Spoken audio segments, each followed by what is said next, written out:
Hi, good morning, guys. Okay, today, let me start by bringing you back to a post that I made yesterday. I put that Scorpio will test you, always test you. So what does that mean? Now, Scorpio is a very intense person, right? They are very extreme in everything they do, including everything they think, how they think. They are suspicious by nature. Of course, it's in house 8. House 8 represents thoughts that how you say this, thoughts that are very deep, going where no man or woman dares to go usually. So a Scorp, whether male or female, will explore the depths of their psyche. That's why it is so complex a character. The other complex sign would be Capricorn Female. Okay? So Capricorn Female and Scorp, male and female, are very intense characters, very hard or very difficult to understand people. Now, when I say the Scorp will always test you, I mean they will test you in terms of friendship, your loyalty. The key thing that is most important to a Scorp is loyalty. Okay.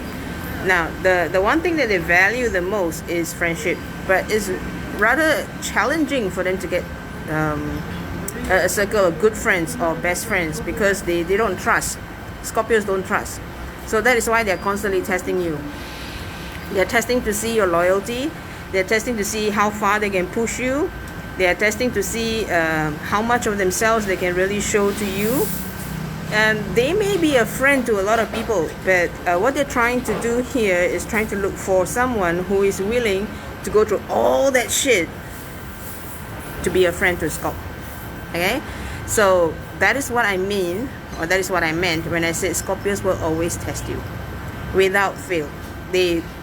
They're constantly pushing boundaries, not just for themselves but also for others. They want to see what they can get away with in interacting with you. They want to see how loyal you're going to be.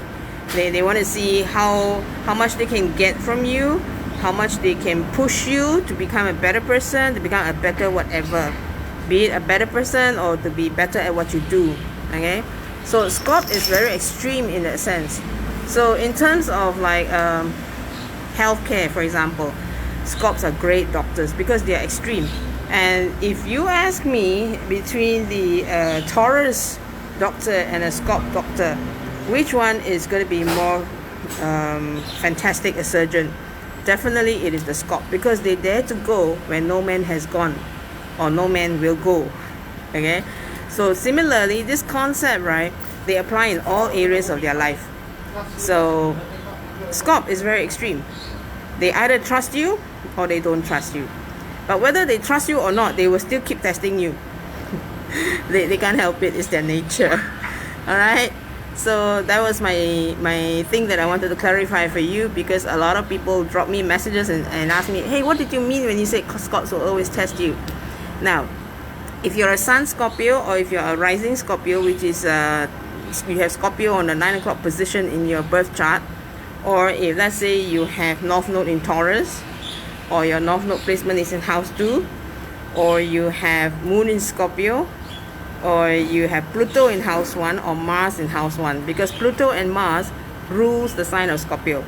So people with these placements, right, they tend to be very scorpionic in nature.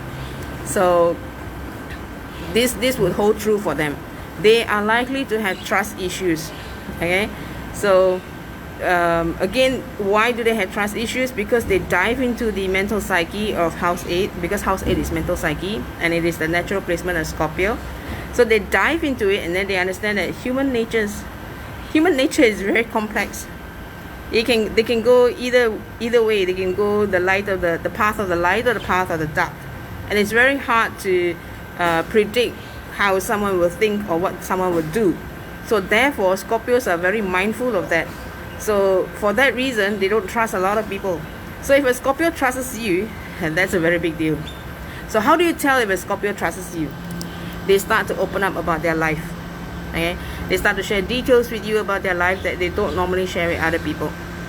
But once a Scorpio does that, right, yes, it means that they trust you, but understand that the moment they know who, they know exactly what they tell to who.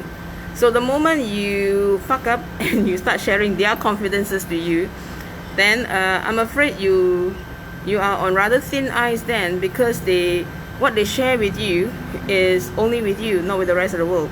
I think that's the same with every sign, yeah. When A says something to B, it is not B's prerogative to take what A said and share to XYZ. If A shares something to B, B shuts up. It ends there. It is never to be repeated. But with Scorpio, this is a very, very what do you call that? This is a rule that you don't flout. It is just it, and that's it. Okay. So if a Scorpio ever finds out that you have betrayed their trust, what do they do? Then comes the question of where is the Scorpio on the path of evolution. If the Scorpio is very young, because Scorpios are nicer people when they are older, okay, especially the males. The males in their younger years are major assholes, okay? But as they get older, they become better people, nicer people. So the females think like a male, so therefore they are also similar in that sense. So what happens then? How do you know a Scorpio is trusting you or not? Or rather, how do you know when a Scorpio is going to be revengeful or not? I mean, Scorpio is known for revenge, alright, not? So, very simple. You simply need to, the first take you need to do is to see where they are in terms of age, physical age. If the Scorpio is a young 20-something, then well, good luck to you. If they could, they'll probably send a bomb to your house. Yeah, they're quite vicious, you know, even if it's a mental bomb. Of course, you can't send a physical bomb lah, you know, but you get where I'm going, right? So let's say they're in their 30s. If they're in their 30s, it depends. If they are someone who is more materialistic, then a bit difficult lah. In their 40s, by the time any of us, regardless of sign, reach the 40s, we are somewhat more mellow, yeah? But having said that, there's some people who are still very spunky in their 40s. So if you meet one like that, then you be careful. Scorpio in their 50s and 60s, they are more towards spirituality. They are, some people have used the term monk-like or nun-like, and it's true, because they become more accepting that, yeah, this is the way life is. There's nothing I can do, karma will work itself out. So they will adopt the live and let live attitude. So if that is the approach they're going to have, right, and you have so-called offended someone in sign of Scorpio in this age group, then you are relatively safe lah. Unless what you have done is really so terrible that the person cannot forgive you, that even a monk can't forgive you kind, then that would be quite difficult lah. So other than that, having said that, always, regardless of sign, relate to each other with respect. Allow a person to make their own decisions, their own choices, yeah, and then try to support in the way that they need you to support. Regardless of your sign, it is not your duty to tell someone else what they should or should not do, how they should or should not be living their life. Okay? So that's all for this morning. Thanks, guys. Hi, Lee. Bye.